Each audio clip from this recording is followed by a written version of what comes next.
আসসালামু আলাইকুম। আমন্ত্রণ জানাচ্ছি জাগো ফুটবলে। আপনাদের সাথে আছি মমতাজ শাহিন রুম্পা। শুরুতেই জানাবো আপডেট। কেপ ভার্দের বীরত্ব গাঁথাকে ম্লান করে শেষ ১৬তে আর্জেন্টিনা।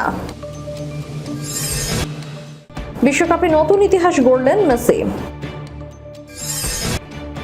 এই দল কখনো হার মানে না বললেন স্কালোনি। টাই ব্রেকারে অস্ট্রেলিয়াকে হারিয়ে শেষ ১৬ই মিশর। শুনছিলেন শিরোনাম, এবার বিস্তারিত। ফিফা র্যাঙ্কিং এর ২ নম্বর দলের সঙ্গে ৬৪ নম্বর দলের লড়াই। কেপ ভার্দের বিপক্ষে বিশ্বকাপ নকআউটের এই ম্যাচে কাগজে কলমে যোজন যোজন এগিয়ে ছিল আর্জেন্টিনা। যেভাবে গ্রুপ পর্বে ৩ ম্যাচ খেলেছে আর্জেন্টিনা, তাতে কেপ ভার্দের মতো দলের বিপক্ষে লিওনেল মেসি তেমন চ্যালেঞ্জ দেখছিলেন না বিশ্লেষকরা। তবে সব ধরনের পরিসংখ্যানকে পেছনে ফেলে বুক জিতিয়ে বিশ্ব চ্যাম্পিয়নদের বিপক্ষে লড়েছে কেপ ভার্দে। নির্ধারিত সময় এবং অতিরিক্ত সময়ে দুইবার পিছিয়ে পড়ার পরেও দুইবারই সমতায় ফিরেছে কেপ ভার্দে। অবিশ্বাস্য পারফরম্যান্সের রীতিমতো বিশ্ব চ্যাম্পিয়নদের ঘাম ছুটিয়েছেন প্রথমবার বিশ্বকাপে আসা দলটি। তবে শেষ রক্ষা হয়নি। ১১১ মিনিটে ক্রিস্টিয়ান রোমেরোর গোলে ইতি ঘটে কেপ ভার্দের রূপকথার। মায়ামিতে কেপ ভার্দেকে ৩-২ গোলে হারিয়ে বিশ্বকাপের শেষ ১৬তে জায়গা করে নিয়েছে আর্জেন্টিনা। আজ অবশ্য মাঠে নেমেই বিশ্বকাপ ইতিহাসে নতুন এক মাইলফলক করেছেন মেসি। এই ম্যাচটি বিশ্বকাপে তার ৩০তম ম্যাচ, যা এই প্রতিযোগিতার ইতিহাসে কোনো ফুটবলারের সর্বোচ্চ। শুধু এটিই নয়, এটি বিশ্বকাপে তার ২৭তম ম্যাচে শুরুর একাদশে খেলার রেকর্ড, যে রেকর্ড আরও কোনো ফুটবলের নেই। রেকর্ডময় ম্যাচে ২৯ মিনিটে কেপ ভার্দের দেওয়ালও ভাঙেন মেসি। মাঠ থেকে লিসান্দ্রো মার্টিনেজের বাড়ানো বল নিয়ন্ত্রণে নিয়ে গোলকিপারের মাথার উপর দিয়ে জালে জড়ান।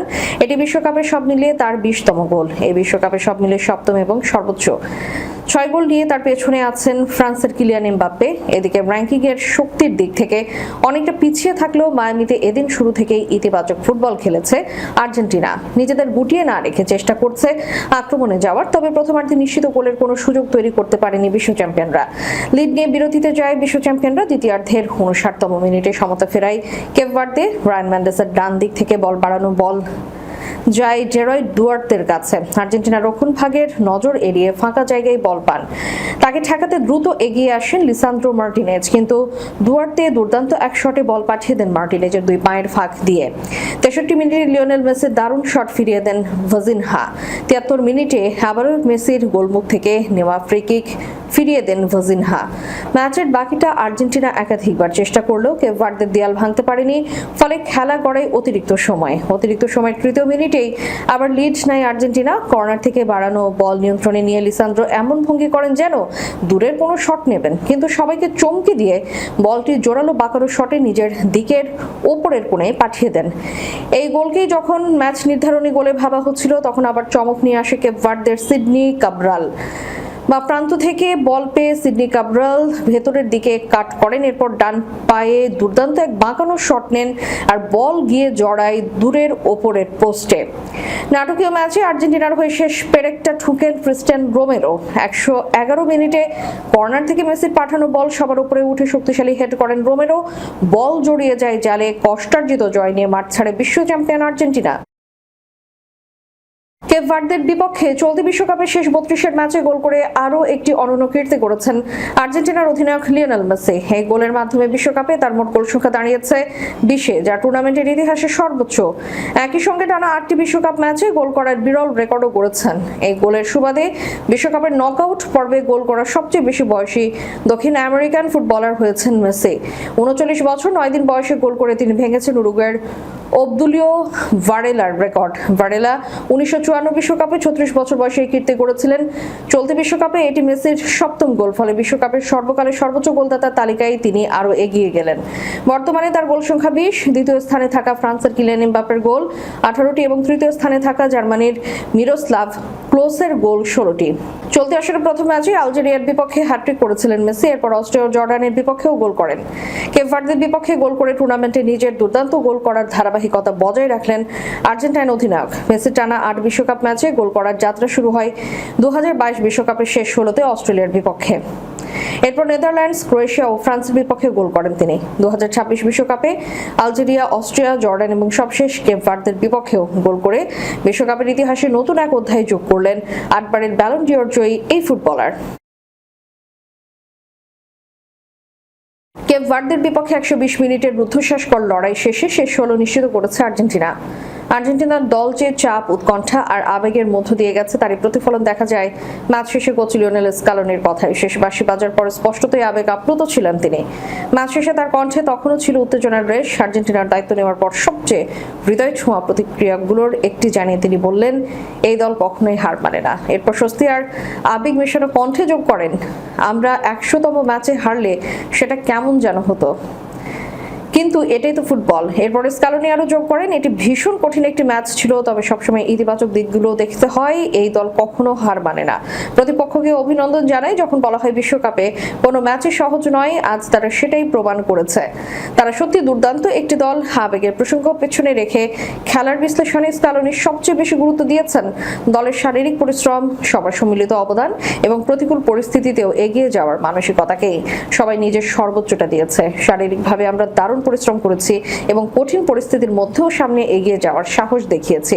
এরপর আর্জেন্টিনা দলের লড়াকু মানসিকতার কথা তুলে ধরে স্কালোনি বলেন, এটাই আর্জেন্টিনা। যারা এই দলকে বোঝে না তাদের জন্য বিষয়টি বোঝা কঠিন। আমরা আর্জেন্টাইনরা জানি এই পথ মোটেও সহজ নয়। গোল করতে পারেননি, অতিরিক্ত সময়ে সুযোগও হাতছাড়া করেছেন, কিন্তু শেষ পর্যন্ত রাতটা মোহাম্মদ সালারই। টাই ব্রেকারে নামের স্নায়ুর পরীক্ষায় পানেনকা শটে বল জড়িয়েছেন জালে, মিস করেননি তার সতীর্থরাও। আর তাতেই অস্ট্রেলিয়াকে টাই ব্রেকারে 4-2 গোলে হারিয়ে শেষ 16 জায়গা করেছে মিশর। এর আগে 120 মিনিটের খেলা 1-1 সমতায় শেষ হয়েছিল। বিশ্বকাপের ইতিহাসে এই প্রথম নকআউট পর্বের ম্যাচ জিতল মিশর। আফ্রিকার 7বারের চ্যাম্পিয়নরা শেষ 16 খেলবে আর্জেন্টিনা অথবা কেপ ভার্দের বিপক্ষে। ডালাস স্টেডিয়ামে ম্যাচটিতে মিশর এগিয়ে যায় 13 মিনিটে। ফ্রি কিক থেকে সালার বুদ্ধিদীপ্ত সেট পিসে প্রথম শট নেন ইমান আসুর। সেটি ব্লক হলেও বল আবার পেয়ে দারুণ এক ক্রস তোলেন করিম হাফেজ। সেই ক্রসে হেডে গোল করেন আসুর। চলতি বিশ্বকাপে এটি ছিল তার দ্বিতীয় গোল। এর মাধ্যমে এক আসরে একাধিক গোল করা মিশরের ইতিহাসের মাত্র তৃতীয় ফুটবলারও হন আসুর। এর আগে এই কীর্তি ছিল শুধু আবদেল রহমান ফাজিও। প্রথমার্ধে বলের দখল ও আক্রমণে এগিয়ে থাকলেও ব্যবধান বাড়াতে পারেনি মিশর। উল্টো দ্বিতীয়ার্ধের 55তম ম্যাচে চলে আসে সমতা। এইডেন ওনিলের বাঁ দিক থেকে নেওয়া ফ্রি কিক ক্লিয়ার করতে গিয়ে নিজেদের জালেই হেড করে বসেন মোহাম্মদ হানি। চলতি বিশ্বকাপে এটি ছিল তার দ্বিতীয় আত্মঘাতী গোল। সমতায় ফেরার পর ম্যাচের নিয়ন্ত্রণ আবারও নেয় মিশর। শেষ দিকে একের পর এক সুযোগও তৈরি করে তারা। যোগ করার সময় 4র্থ মিনিটে রাবিয়ার হেড অসাধারণ দক্ষতায় ফিরিয়ে দেন অস্ট্রেলিয়ার গোলরক্ষক প্যাট্রিক বিচ। এরপর ম্যাচ গড়ে অতিরিক্ত সময় শুরুতেই গোলের সহজ সুযোগ পেয়েছিলেন তিনি। মারমুসের পাস থেকে ডান দিকের কঠিন কোণ থেকে ভলিতে লক্ষ্যভেদ করতে পারেনি মিশরের অধিনায়ক। তবে ম্যাচ যত গড়িয়েছে আক্রমণের ধার বেড়েছে তত। পুরো ম্যাচে সতীর্থদের জন্য 5টি সুযোগ তৈরি করেছেন সালাহ। অতিরিক্ত সময়ের খেলাও সমতায় শেষ হওয়ার ম্যাচ গড়ায় টাই ব্রেকারে। শুরুতে অস্ট্রেলিয়ার হ্যারি সুটার বল উড়িয়ে মারেন ক্রসবারের উপর দিয়ে। এরপর জ্যাকসন আরভিন ও আওয়ার মালিব গোল করলেও চতুর্থ শটে লুকাস হ্যারিংটন মারেন ক্রসবারে বিরতির। মিশরের 4জনই বল জড়ান জালে। সালাহ তৃতীয় শট নেন পানেনকায়। এরপর আবদেল মাজিদ বল জালে জড়াতেই এক শট আগেই 4-2 জয় নিশ্চিত হয়ে যায় মিশরের। বিশ্বকাপে এটি ছিল অস্ট্রেলিয়া মিশরের দুই দলেরই প্রথম টাই ব্রেকার। সেই প্রথমকে জয়ে রূপান্তরিত করেছে সালারা। শেষ করার পূর্বে সংবাদ শিরোনাম জানাবো আরো একবার। কেপ ভার্দের বীরত্ব গাঁথাকে ম্লান করে শেষ 16তে আর্জেন্টিনা। বিশ্বকাপে নতুন ইতিহাস গড়লেন মেসি। এই দল কখনো হার মানে না বললেন স্কালোনি। টাই ব্রেকারে অস্ট্রেলিয়াকে হারিয়ে শেষ 16 মিশর। এতক্ষণ আমাদের সাথে থাকার জন্য ধন্যবাদ। আল্লাহ হাফেজ।